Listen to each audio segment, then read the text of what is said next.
সে fan shoot পরা টাই পরা হোক তাকেও সারবে না, যদি লম্বা দাড়িও হোক তাকেও সারবে না। ঠিক ওলামাই দেওবন্দ মির্জা গোলাম কাদিয়ানী আসছে, লম্বা পাগড়িওয়ালা, লম্বা দাড়িওয়ালা, লম্বা জামাওয়ালা। ওলামাই দেওবন্দ বলছেন নবুয়তের দাবিদার, সে চুল তাকে প্রতিহত করতে হবে। ঠিক তাই শুট পরে আসছেন একজন ব্যক্তি এসে সাহাবায়ে কেরাম নবীদের বিরুদ্ধে কথা বলছেন, উলামায়ে কেরাম বলছেন চুল। বর্তমান যুগে সাদ সাহেব আসছেন বিভ্রান্তিকর কথাবার্তা নিয়ে, উলামায়ে কেরাম বলছেন চুল। সুর যেই হোক, যেই লেবাসেই আসুক, সুর যদি হয়ে থাকে তারে ধরতেই হবে। কিনা বলেন, কিনা বলেন? দেশ স্বাধীন হয়েছে ইংরেজ থেকে, ইংরেজের বিরুদ্ধে লড়াই করেছি আমরা, দেশের স্বাধীনতার জন্য রক্ত আমরা দিয়েছি, দেশেরও পাহারাদারি করেছি, দিন ইসলামেরও পাহারাদারি করেছি। একদিক থেকে মাদ্রাসা মক্তব কায়েম করেছি, আরেকদিক হাজার মখলুকাত, আসমান জমিন চন্দ্র সূর্য আরশ কুরসি লৌহ কলম, পাহাড় পর্বত নদী নালা সাগর সমুদ্র সব কিছু সৃষ্টি করেছেন আল্লাহ। আপনার এই প্যান্ডেলটা তৈরি করেছেন, এটা তৈরি করতে বাঁশ লাগে নাই তো, কাপড় রশি এগুলি সব মাথায় এনে রেখে দিয়েছেন, পরে অটোমেটিক হয়ে গেছে না? তার পেছনে কিছু লোকের মেহনত আছে, কারিগর লাগছে কিনা, মিস্ত্রি, বেশ কিছু লোকজন, বেশ আমার মনে হয় 1-2 দিন প্যান্ডেলটার পেছনে চেষ্টা করেছেন, তারপরে প্যান্ডেল দাঁড়াইছে। এত বড় আসমানটা যে আল্লাহ তৈরি করছেন, সম্ভবত আপনাদের কিশোরগঞ্জ থেকে লেবার নিয়েছিল, ময়মনসিংহ থেকে লেবার এতগুলি কোথা থেকে আনলো? কুমিল্লাতে একজন ব্যক্তি একটা পুষ্করণী কাটাইছে, পুষ্করণীটার পরিমাণ হলো 3 কানি। কানি বুঝেন কিনা জানি না, 3 কানি। তো এই 3 কানি পুষ্করণী আমাদেরকে নিয়ে গেছে মুফতি ফজলুল হক আমির সাহেব এবং আমরা দুইজনকে নিয়ে গেছে, সুন্দর বাড়ি বানাইছে, পুষ্করণীর পাড়ে খুব সুন্দর বসার জায়গা করেছেন, সেখানে আমাদেরকে নিয়ে বসাইছে। আমরা সেখানে বসে কফি টফি খাইলাম। তো আমি জিজ্ঞেস করলাম, পুষ্করণীটা যে কাটাইছেন কতদিন লাগছে? হুজুর 3 বছর। কিভাবে কাটলেন? বলে প্রথম লেবার দিয়ে শুরু করছিলাম, তারপরে লাগাইছি ডেজার। 3 কানির একটা পুষ্করণী লেবার এবং ডেজার দিয়ে কয়দিন লাগলো? জি, মেঘনা নদীটা যে আল্লাহ কাটাইছে, এটার লেবার নিছিল কোথা থেকে? এতগুলি ডেজার আল্লাহ কোথায় পাইল বলেন? এবার আসেন তো দেখি, আল্লাহকে জিজ্ঞেস করি, আল্লাহ কিভাবে আপনি এত বড় মেঘনা নদী না শুধু সাগর সমুদ্র কাটাইলেন, আটলান্টিক মহাসাগর বিমানে পাড়ি দিতে 9 ঘন্টা লাগে। এত বড় সাগরটা আপনি কেমনে তৈরি করলেন? এতগুলি লেবার কোথা থেকে পাইলেন? আমার আল্লাহ বলেন, বান্দা তোমরা যত বড় দার্শনিক আর যত বড় কারিগর হও, তোমাদের জন্য কোনো কিছু তৈরি করতে হইলে লেবার লাগে, কারিগর লাগে, মিস্ত্রি লাগে, আসবাবপত্র লাগে, উপায় উপকরণ লাগে। আমি আল্লাহ যদি কোনো কিছু তৈরি করতে চাই, ইজা আরাদা শাইআন আইয়াকুল লাহু কুন কুন কুন। কাফ আর নুন, কাফে যায় যখন নুনের সঙ্গে টাচ লাগে তখন হয় কোন। কোন শব্দের অর্থ হলো হয়ে যাও। আল্লাহ বলেন কোন বলতে দেরি, ফায়া কোন। বলে আসমান একটা না 7টা বানাইছি, কোন বলছি ফায়াকুন হয়ে গেছে। জমিনও 7টা বানাইছি, কোন বলছি ফায়াকুন হয়ে গেছে। পাহাড় পর্বত নদী নালা সাগর সমুদ্র, কোন বলছি ফায়াকুন হয়ে গেছে। চন্দ্র সূর্য, কোন বলছি ফায়াকুন হয়ে গেছে। বলে আল্লাহ পোকামাকড় কেমনে বানাইলা? বলে হিটাও তো কোন বলছি ফায়াকুন হয়ে গেছে। তাহলে হাঁস মুরগি কেমনে বানাইছে? বলে এটাও তো কোন বলছি ফায়াকুন হয়ে গেছে। জন্তু জানোয়ার কেমনে বানাইলা? বলে এটাও কোন বলছি ফায়াকুন হয়ে গেছে। সাপ বিচ্ছু কেমনে বানাইছে? কোন বলছি ফায়াকুন হয়ে গেছে। আল্লাহ তুমি দুনিয়ার মাছ কেমনে বানাইলা? কোন বলছি ফায়াকুন হয়ে গেছে। আগুন পানি মাটি বাতাস কেমনে বানাইছো? কোন বলছি ফায়াকুন হয়ে গেছে। আল্লাহ তাহলে তুমি জিন জাতি কেমনে বানাইলে? বলে এটাও কোন বলছি ফায়াকুন হয়ে গেছে। তাহলে ফেরেশতাদেরকে কেমনে বানাইছো? বলে এটাও তো কোন বলছি ফায়াকুন হয়ে গেছে। তাহলে জান্নাতের হুর গিলবান কেমনে বানাইলে? বলে এটাও কোন বলছি ফায়াকুন হয়ে গেছে। তাহলে আমরা যে মানুষ, আমাদেরকে কেমনে বানাইছো? আমার আল্লাহ বলেন খালাকতাহু বিয়াদাই, মানুষকে আমার হাতের দ্বারা বানাইছে। মানুষ তুমি নিজকে নিজে চিনলা না, তোমার আমার হাতের দ্বারা বানাইছে। সবচাইতে দামি তুমি, এই জন্য আমার কুদরতি হাতের দ্বারা তোমাকে বানাইছে। ও আমার ভাইরা, সেই মানুষকে, মানুষ যেহেতু সবচেয়ে বেশি দামি, এই জন্য দামি মানুষ কিন্তু দামি জায়গায় থাকে। কথা কয় না? দামি মানুষ দামি জায়গায় থাকে না? আমাদের দেশের সবচেয়ে বেশি দামি হলো প্রেসিডেন্ট। আপনাদের কিশোরগঞ্জ থাকে? কোথায় থাকে? হ্যাঁ বাবা, কিশোরগঞ্জের লোক প্রেসিডেন্ট হয়েছে, এরপর আপনারা খুঁজে পাইছেন? এর লগে দেখা করে গেছে? ও বাবারি বাবা, বঙ্গভবন 32 বিঘা, কাছে দিয়ে মানুষ যাইতে পারে না। সাংঘাতিক ব্যাপার।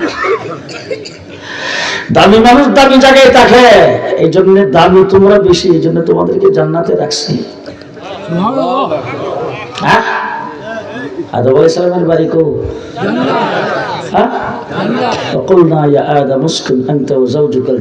আল্লাহ বলেন, আদম, জান্নাত তোমার জন্য বাড়ি, তুমি তোমার বেগমরে লইয়া থাকো।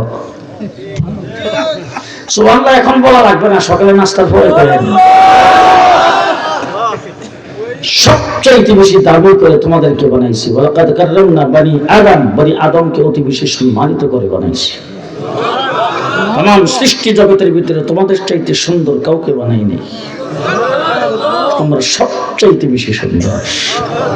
চারটা কসম খাওয়ার পরে আল্লাহ পাক বলছেন, ওয়াত্তিন ওয়াজ্জাইতুন ওয়াতুরি সিনিন ওয়া হাযাল বালাদিল আমিন। চারটা কসম খাওয়ার পরে আল্লাহ বলছেন, লাকাদ খালাকনাল ইনসান ফি আহসানি তাকবীম।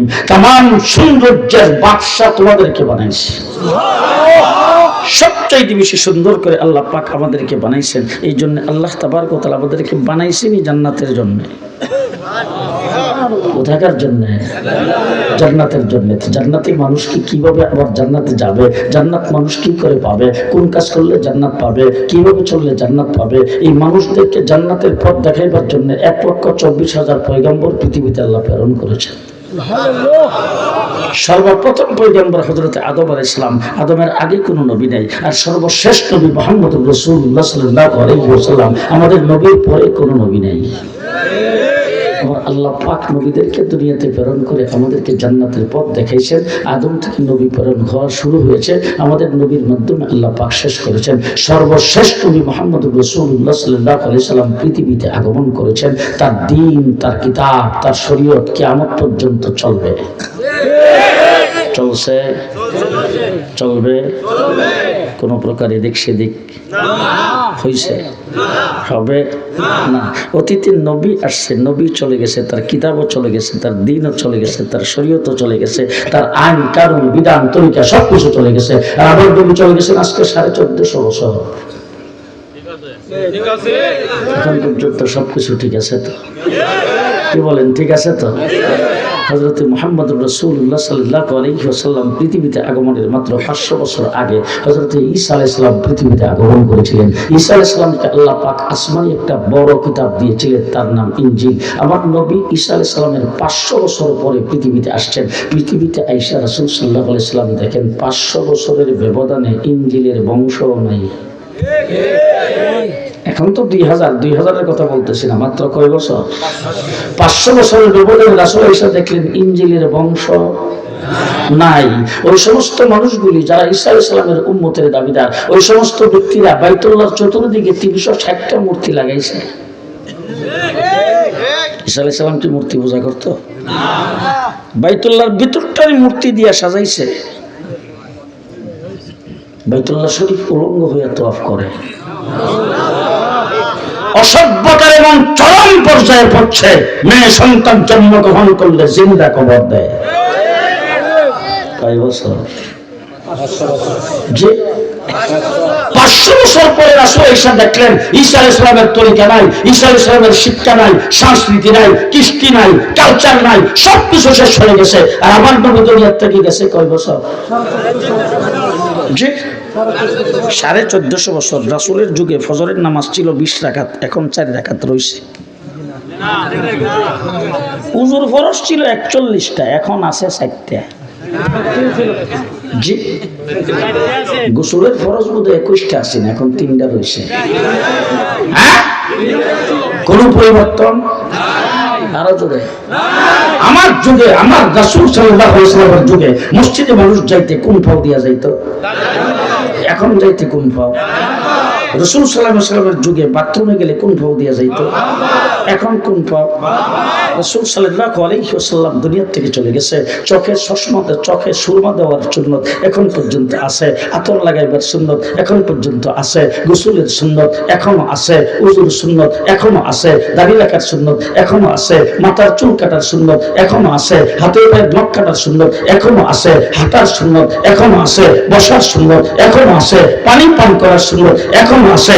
আপনার চাইতে আপনার সুন্নত 1450 বছর এখনো সব ঠিক আছে, কিয়ামত পর্যন্ত থাকবে। কোন পরিবর্তন? ইসলাম জিন্দাবাদ জিন্দাবাদ, হাদিসের আলো গড়ে গড়ে আলো এখন পর্যন্ত আছে, কিয়ামত পর্যন্ত থাকবে, কিয়ামত পর্যন্ত থাকবে। এবার শেষ কথা আপনাদেরকে বলতে চাই, কিভাবে থাকবে। আমার রাসূল সাল্লাল্লাহু আলাইহি ওয়াসাল্লামের 23 বছরের নবুয়তি জিন্দেগি। হুজুর আকরাম সাল্লাল্লাহু আলাইহি ওয়াসাল্লাম আরাফার ময়দানে যায় হাজির হয়েছেন। হুজুর আকরাম সাল্লাল্লাহু আলাইহি ওয়াসাল্লামের সামনে 1,24,000 সাহাবী, 1,24,000। হযরত নূহ আলাইহিস সালাম 950 বছরের নবী। কয় বছর? উম্মতের সংখ্যা মাত্র 80 জন। ঘুমাইছেন আপনারা? কয়জন? কয় বছরে? 950 বছর। আর আমার নবী মুহাম্মদ রাসূলুল্লাহ সাল্লাল্লাহু আলাইহি ওয়াসাল্লাম নবুয়ত পাওয়ার পরে 13টা বছর পর্যন্ত শুধু নির্যাতন গেছে। রাসূল রাস্তা দিয়ে হাঁটলে পায়ের নিচে কাঁটা বিছাইছে। হুজুর রাস্তা দিয়ে হাঁটে গেছেন, ময়লাগুলি এনে রাসূলের মাথার উপর ঢেলে দিয়েছেন। রাসূল সেজদায় গেছে, উটের নাড়ি বুড়ি এনে রাসূলের পিঠে আর গালের উপর রেখে দিয়েছেন। হুজুর আকরাম সাল্লাল্লাহু আলাইহি ওয়াসাল্লামকে সোয়াবে আবি তালিবের ভিতরে 4 বছর বন্দী করে রাখা হয়েছে। তাইফের জমিনে বৃষ্টির মতো পাথরের আঘাত করেছে, সাহাবায়ে কেরামকে নির্যাতন করেছেন। হযরতে বেলালকে পিটাইতে নাকের হাড্ডি ভেঙে দেওয়া হয়েছে। হযরতে বেলালকে উত্তপ্ত বালির মধ্যে ছেঁচানো হয়েছে। আবু বকর সিদ্দিককে পিটাইতে নাকের হাড্ডি ভেঙে দেওয়া হয়েছে। এইভাবে নির্যাতনের 13 বছর পর্যন্ত নির্যাতন ভোগ করার পরে রাসূল হিজরত করে গেলেন মদিনায়। সেখানে যাওয়ার পরে 1 বছরের মাথায় আবু জেহেল মদিনায় আক্রমণ করার জন্য আসছে। হুজুর বদরের যুদ্ধ করার জন্য গেছে। উম্মতের সংখ্যা 313।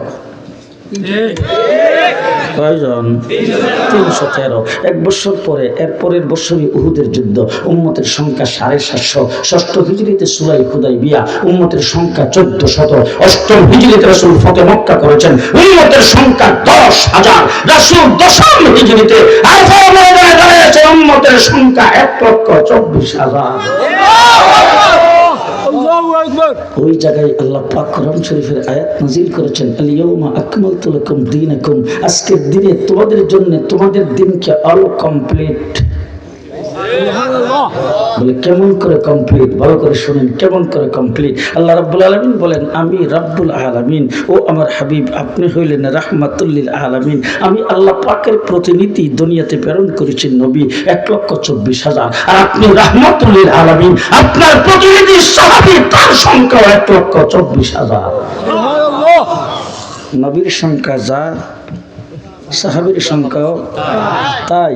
আজকের দিনে দিন ইসলামকে অল কমপ্লিট করে দিলাম। হুজুর আকরাম সাল্লাল্লাহু আলাইহি ওয়াসাল্লাম কমপ্লিট দিন সাহাবায়ে কেরামের সামনে রাখছেন। রেখে সাহাবায়ে কেরামকে ডাক দিয়ে বলছেন, ও সাহাবীরা, 1,24,000 সাহাবীকে ডাক দিয়ে রাসূল বলছেন, ফালিয়ুবাল্লিগু শাহিদু মিনকুমুল গায়বা। আজকের দিনে যারা এখানে উপস্থিত আছো, যারা উপস্থিত নাই পরবর্তী মানুষের গুলির কাছে পৌঁছে দেওয়ার দায়িত্ব তোমাদের। কমপ্লিট দিন আমি আল্লাহর কাছ থেকে পাইছি। আল্লাহ আমার মাধ্যমে দিনকে কমপ্লিট করেছে। কমপ্লিট দিন তোমাদের কাছে রাখলাম প্রচার করার জন্য। সাহাবায়ে কেরামকে রাসূল সাল্লাল্লাহু আলাইহি ওয়াসাল্লাম বলছেন, বাল্লিগু আন্নী ওয়ালাউ আয়া। একটা আয়াত যদি আমার দ্বীনের তোমরা জেনে থাকো, পরবর্তী মানুষের কাছে পৌঁছে দেওয়ার দায়িত্ব তোমাদের। সাহাবায়ে কেরামকে দ্বীন প্রচারের দায়িত্ব যখন রাসূল দিয়েছেন, হুজুর আকরাম সাল্লাল্লাহু আলাইহি ওয়াসাল্লামের সাহাবী দ্বীন প্রচারের জন্য আরাফার ময়দান থেকে দূর দিছে এক দূরে বাংলাদেশ। বাংলাদেশের সাহাবী আসে নাই? লালমনিরহাটে এক মসজিদ উদ্বোধন করার জন্য গেলাম। হযরত মাওলানা মহিউদ্দিন খান রাহমাতুল্লাহি আলাইহি আমাকে নিয়ে গেলেন। সেখানে জুমার নামাজ পড়ে মসজিদ উদ্বোধন করতে হবে। সেখানে যাই দেখি মসজিদের পুরানি দেওয়াল। ওইখানে যাওয়ার পরে জানতে পারলাম মসজিদটা পাহাড়ের একটা টিলার ভিতরে ছিল। মাটি কাটার পরে মসজিদ বের হয়েছে। সেই মসজিদের একটা শিলালিপি পাওয়া গেছে। এটা এখনো রংপুর ডিসি সাহেবের বাংলায়, অর্থাৎ রংপুর জাদুঘরে এখন আছে। সেই শিলালিপির মধ্যে লেখা আছে 72 হিজরি। কত হিজরি? 72 হিজরিতে যদি সেখানে জুমার মসজিদ হয়, মসজিদের মিম্বর থাকে, আবার মসজিদের বাহিরে দরজার কাছে সেখানে একটা মিম্বর, মসজিদের সামনে দরজার মানে একটা ফুলুর পাকা করা, এখানে ঈদগাহ মাঠ, তাই ঈদের নামাজ পড়ার মতো মুসল্লি যদি সেখানে হয়ে থাকে, জুমার নামাজের মতো মুসল্লি যদি হয়ে থাকে, নিশ্চয়ই সাহাবী এসে দাওয়াত দিয়া ইসলাম কবুল করেছে। সাহাবায়ে কেরাম আরফার ময়দান থেকে দিন প্রচারের দায়িত্ব পায় দৌড় দিছে বাংলাদেশের উপর দিয়ে চীন। চীনে সাহাবীর মাজার আছে না নাই? জি, সাহাবায়ে কেরাম দিন প্রচার করেছেন। এবার দিন প্রচারিত হয়েছে, দিন কমপ্লিট হয়েছে। আল্লাহ রাব্বুল আলামিন দেখলেন দিন তো কোরআন এবং হাদিসের ভিতরে আছে, কোরআন এবং হাদিস থেকে দিনকে বের করে ভালো করে লিপিবদ্ধ করা দরকার। ওযুর ফরজ কয়টা? তায়াম্মুমের ফরজ 3টা, গোসলের ফরজ 3টা, নামাজের ফরজ 14টা। এই সমস্ত কিছু লিপিবদ্ধ যদি না হয় তাহলে ভবিষ্যতে তো মারামারি লাগবে। যে ঢাকার থেকে হুজুর এসে বলবেন যে আমি লেখাপড়া করেছি, আমি পড়েছি হযরত আল্লামা আহমদ শফীর কাছে, উনি বলছেন এই। আরেকজন বলবেন না না আমি পড়ছি কিশোরগঞ্জের আনোয়ার সাহেবের কাছে, উনি বলছেন এই। মুখস্থ যদি থাকে তাইলে দুই পক্ষে মারামারি হবে কিনা? একজন বলবেন একটা, আরেকজন বলবেন আরেকটা। আপনারা যাইবেন কো? স্টেজের মধ্যে দুই মুরব্বী মারামারি লাগার পরে আপনাদের সর্দার মাত বলে কেবল আপনারা দুইজন সরেন, আমরা বুঝে নিব। আল্লাহ পাক দেখলেন দিনকে লিখিত করা দরকার। আল্লাহ তাবারক ওয়া তাআলা সাহাবায়ে কেরামের যুগে জন্ম দিয়েছেন ইমামে আজম আবু হানিফা রাহমাতুল্লাহি আলাইহি। সেই তাবিনের কাতারে ইমামে আজম আবু হানিফার মাধ্যমে দিনকে আল্লাহ করেছেন লিখিত। দিন কি করেছেন? ইমামে আজম আবু হানিফা রাহমাতুল্লাহি আলাইহি ওই ব্যক্তি যিনি কোরআন এবং হাদিস থেকে এই উম্মতের জন্য 13 লক্ষ মাসালা বের করে লিপিবদ্ধ করেছেন। তাহলে এবার আসেন শেষ কথা বলতে চাই, সময় কম, হাতে সময় কম, এই জন্য অল্প সময়ের ভিতরে বেশি কথা বলতেছি। শেষ কথা বলতে চাই, দিন আল্লাহ পাকের কাছ থেকে পাইছেন নবী। কে? নবী। নবীর মাধ্যমে আল্লাহ পাক দিন কমপ্লিট, দিন আল্লাহর হাবিবকে আল্লাহ পাক দিয়েছেন। আল্লাহর হাবিব দিন প্রচারের জন্য কাকে দিয়েছেন? সাহাবায়ে কেরামকে। সাহাবায়ে কেরাম যখন দিন প্রচার করে ফেলেছেন, এখন দিন লিপিবদ্ধ করার প্রয়োজন যখন আসছে, তখন দিনকে লিখিত করেছেন আল্লাহ পাক আইম্মায়ে মুজতাহিদিনের মাধ্যমে। তার মধ্যে এক নম্বর হলেন ইমামে আজম আবু হানিফা রাহমাতুল্লাহি আলাইহি। এবার দিন লিখিত হয়ে গেছে, প্রচারিত হয়ে গেছে, কমপ্লিট হয়ে গেছে। দিন কি কিয়ামত পর্যন্ত যেমন রাসূল রেখে গেছে তেমনই থাকতে হবে। এর মধ্যে যদি কাটসাট করে ভিতরে কিছু কেউ ঢুকায়, ঢুকানো যাবে? আস্তে কম যাবে। কেউ যদি দিনের সুবিধার্থে, কেউ যদি তার আমলের সুবিধার্থে, কেউ যদি তার ব্যক্তিগত সুবিধার্থে দিনের থেকে কাটসাট করে কিছু বাইর করে, বের করতে দেওয়া যাবে? আল্লাহ তাবারক ওয়া তাআলা যুগে যুগে এই দ্বীনের পাহারাদার হিসেবে উলামায়ে কেরামকে দুনিয়াতে প্রেরণ করেছেন। এক এক যুগে এক একজন আলেম পৃথিবীতে আগমন করেছেন। আয়েশা তারপর দ্বীনের পাহারাদারি করছে। বর্তমান আমার নিজের চোখের দেখা এবং যাচাই বাছাই করে যাবতীয় সবকিছু আমেরিকা সহ, কানাডা সহ গোটা পশ্চিমা দুনিয়া, গোটা মিডল ইস্ট ঘোরাফেরা করার পরে, ইতিহাসের পাতায় পড়ার পরে আমি যে জিনিসটা বুঝতে পেরেছি, বর্তমান আসমানের নিচে জমিনের উপরে আল্লাহ পাক এই কমপ্লিট দ্বীনের পাহারাদারের দায়িত্ব উলামায়ে দেওবন্দের হাতে অর্পণ করেছেন। উলামায়ে দেওবন্দ দ্বীন ইসলামের পাহারাদার। আস্তে কইেন, আস্তে। উলামায়ে দেওবন্দ দ্বীন ইসলামের পাহারাদার। আমরা দ্বীন ইসলামের পাহারাদার, কন্ট্রাক্টর না কিন্তু। আমরা দ্বীন ইসলামের, কেউ যদি দ্বীন ইসলামের ভিতরে কিছু ঢুকাইতে আসে আমরা করব পাহারাদারি। কেউ যদি এখান থেকে কাটসাট করে কিছু বের করতে আসে আমরা করব পাহারাদারি। ঠিক না? ঠিক।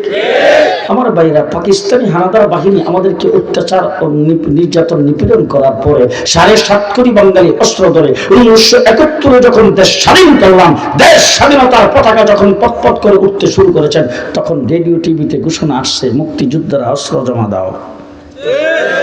এবার সমস্ত মুক্তিযোদ্ধা যে যেখানে ছিল তাদের গোলাবারুদ গুলি ফুটফাট করে সাইরা তারপরে অস্ত্রগুলি জমা দিয়েছেন। এবার মুক্তিযুদ্ধ শেষ, অস্ত্র জমা হয়ে গেছে। এখন যদি দেশের ভিতরে স্বাধীন সার্বভৌম বাংলাদেশের ভিতরে ইন্ডিয়ার থেকে যদি অবাধে জিনিসপত্র আসতে থাকে, দেশের বাঁচবে কয়টা? এবার বাংলাদেশের মূল্যবান জিনিসপত্র যদি অবাধে যাইতে থাকে, দেশের বাঁচবে কয়টা? এই জন্য দেশের পাহারা দেওয়ার দরকার আছে তাই গণপ্রজাতন্ত্রী বাংলাদেশ সরকার দেশের পাহারাদার নিয়োগ করেছেন বর্ডার গার্ড, আর্মি, নৌবাহিনী, বিমান বাহিনী, পুলিশ, র্যাব, ঠিক না ঠিক? তারা হইল দেশের পাহারাদার, ঠিক কিনা যেরকম। আজকে যদি তারাইল বাজারে দুইজনে ঝগড়া করে পুলিশ পাহারা দেবে, আজকে যদি এখানে কোনো চুরিদারি করে পুলিশ পাহারা দেবে, বর্ডার দিয়ে যদি অবৈধভাবে কিছু করে ঢুকাইতে চায় পুলিশ বিডিআর দিবেন পাহারা, দেশের মধ্যে তো আক্রমণ করতে চাইলে নৌবাহিনী, সেনাবাহিনী দিবেন পাহারা, ঠিক না ঠিক? ঠিক না ঠিক? ঠিক তেমনি করে দিন ইসলাম যখন কমপ্লিট হয়েছে, প্রচারিত হয়েছে, লিখিত হয়েছে, আল্লাহ তাবারক ওয়া তাআলা এই দিন কিয়ামত পর্যন্ত বসতে হবে। দৃষ্টান্ত স্বরূপ বলতে চাই, রাসূল বলেছেন এই উম্মতের জন্য ঈদ দুইটা। ঈদ কয়টা? ভিআইপি দ্বারা রেশন কথা কর না কেন, ঈদ কয়টা? এই উম্মতের জন্য রাসূল বলছেন ঈদ দুইটা। এটা 2041 পর্যন্ত, জি 2050। কতদিন পর্যন্ত ঈদ দুইটা? কিয়ামত পর্যন্ত। এখন যদি সকল ঈদের সেরা ঈদ ঈদে মিলাদুন নবী কইয়া 12 রবিউল আউয়াল আরেকটা ঈদ যদি 3 নম্বর ঢুকাইতে চায়, পাহারা দেওয়া লাগবে না তো? ডাইনে বামে তাকিয়ে থাকবেন, কেউ যদি কথা না কয় মনে করবেন হে দলিল লোক। পাহারা দেওয়া লাগবে কি না? জি 3 নম্বর আরেকটা ঈদ কেউ ঢুকাইতে চাইলে পাহারা দেওয়া লাগবে কিনা বলেন? দৃষ্টান্ত স্বরূপ বলতে চাই, আমার রাসূল বলেছেন আলাইকুম বিসুন্নতি ওয়া সুন্নাতিল খুলাফায়ে রাশিদিন আল মাহদিয়িন। ও উম্মত, আমার সুন্নাত তোমাদের জন্য জীবন পালনীয়, আমার খুলাফায়ে রাশিদিনের সুন্নাত তেমন পালনীয়।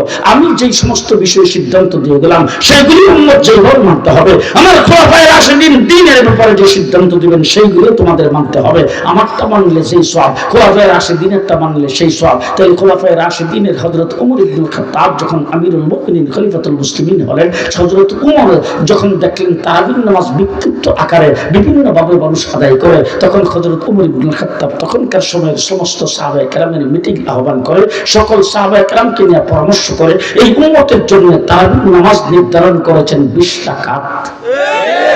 কয় রাকাত? 20 রাকাত। তারাবির নামাজ কয় রাকাত? 20 রাকাত। এখন যদি কোন ব্যক্তি আইসা 8 রাকাত চুরি আর 12 রাকাত চুরি কইরা 8 রাকাত রাখতে চায়, পাহারা লাগবে না তো? আসতে কোন পাহারা দিতে হবে না তো? এবার জিজ্ঞেস করতে চাই, জুমার নামাজের আজান কয়টা?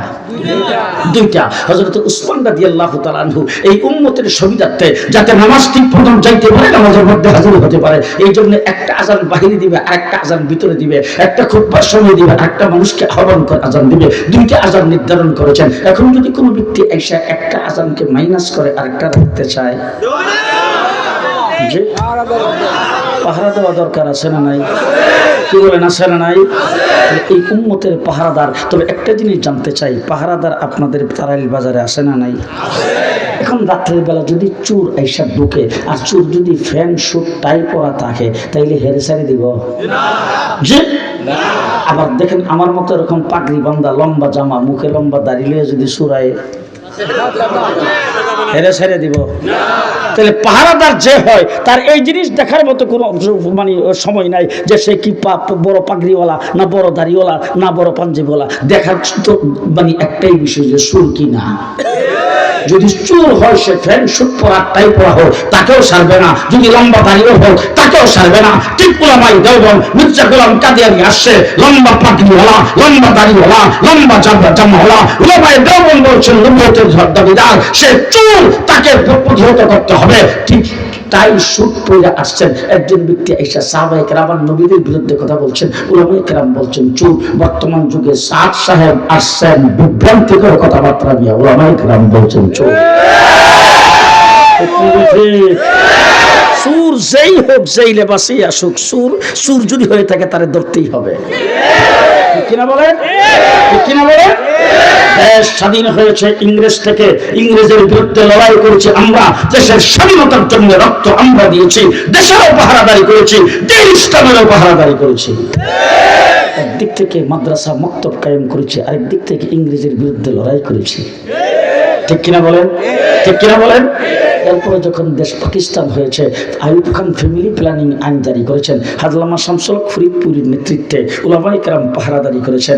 এরপরে যখন আসছেন তসলিমা নাসরিন, বাংলাদেশ স্বাধীন হয়েছে। বাংলাদেশ স্বাধীন হওয়ার পরে যখন রাষ্ট্রীয়ভাবে এই দেশ থেকে ইসলামকে মুছে ফেলার ষড়যন্ত্র শুরু হয়েছে, খানকার থেকে হযরত হাফিজি হুজুর বের হয়েছেন, হাফিজি হুজুর নেতৃত্বে এই দেশের উলামায়ে কেরাম পাহারাদারি করেছে। এরপরে তসলিমা নাসরিন কোরআন পরিবর্তনের কথা বলেছে, বাইতুল মুকাররমের খতিব উবাইদুল হকের নেতৃত্বে আমরা তার পাহারাদারি করেছি। হাইকোর্ট থেকে দুইজন বিচারপতি ফতোয়ার বিরুদ্ধে রায় দিয়েছে, মুফতি ফজলুল হক আমিরের নেতৃত্বে আমরা পাহারাদারি করেছি। শিক্ষা চিরন্তন জ্বালায় এদেশের মানুষকে মুশরিক বানাতে চাইছে, আল্লামা শাহিদুল হাদিস আল্লামা আজিজুল হকের নেতৃত্বে আমরা তার পাহারাদারি করেছি।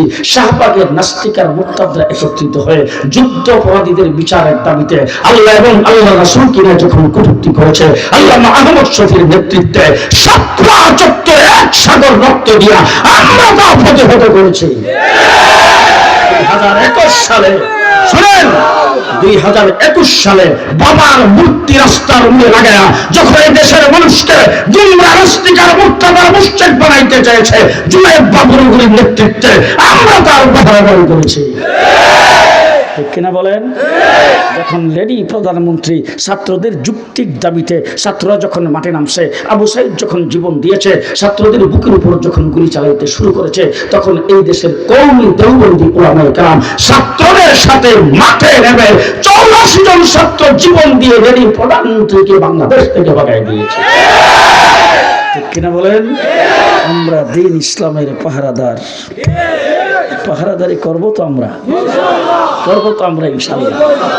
যারা আলেম তারা হইল পাহারাদার। আপনারা যারা আলেমরা তারা আলেমদের সাথে আছেন তো?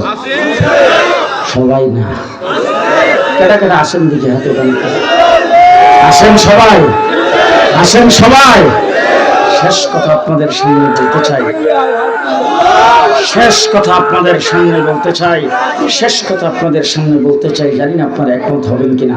দেশ স্বাধীন হয়েছে 54 বছর। কয় বছর? সর্বপ্রথম দেশ হলো সোনার বাংলা। 1974 সনে একজনে ভূমি করছে, আরেকজনে খাইছে, ঘুমে গেছে। এই হলো সোনার বাংলা। এরপরে আসলো সবুজ বাংলা, তারপর আসলো নতুন বাংলা। এরপরে লেডি প্রধানমন্ত্রী ক্ষমতায় আইসা সর্বপ্রথম ঘোষণা দিয়েছেন মডার্ন বাংলাদেশ, এরপরে করছেন আধুনিক বাংলাদেশ, তারপরে ডিজিটাল বাংলাদেশ, এরপরে ক্ষমতার থেকে যাওয়ার আগে স্মার্ট বাংলাদেশ। দেখছেন আপনারা, দেখছেন আপনারা। এবার আমি আপনাদের সামনে যেটা ঘোষণা করতে চাই, জানি না আপনারা একমত হবেন কিনা। যদি একমত হন তাহলে আমার টাকা সারা দিবেন। সব বাংলা দেখা শেষ। এবার 15 আগস্টের বিপ্লবের মাধ্যমে আমরা এই দেশ নতুন করে স্বাধীন করেছি। এইবার বাংলা হবে ইসলাম বাংলাদেশ।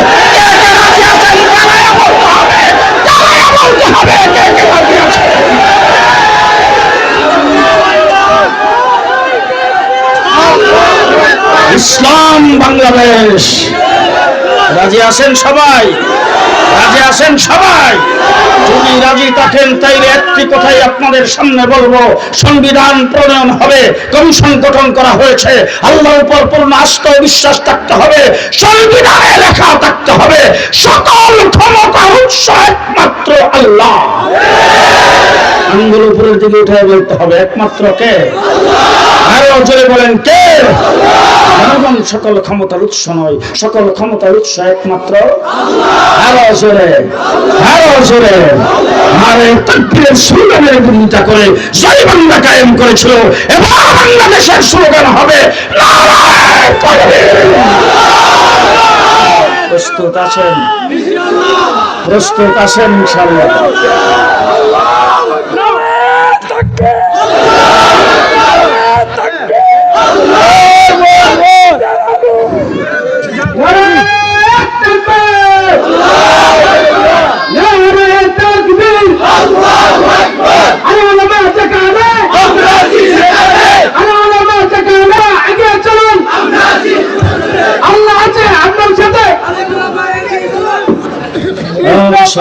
দীর্ঘ সময় বসেন বসেন বসেন দীর্ঘ সময় ওলামায়ে কেরামের মতো আপনারা কথাগুলি শুনেছেন, এই জন্য আপনাদের সবাই পালন করছেন তাদেরকেও ধন্যবাদ জানাই। প্রত্যেক বছর এই ধরনের মাহফিলের ইন্তজাম হোক, এই মাদ্রাসাকে আল্লাহ পাক কবুল করো, মাদ্রাসার যুরিয়াতগুলি আল্লাহ গায়বী খাজানা থেকে পুরা করো, দ্বীনের মারকাজ হিসেবে আল্লাহ পাক কবুল করো। ওয়া আখিরু দাওয়ানা আনিল হামদুলিল্লাহি রাব্বিল আলামিন।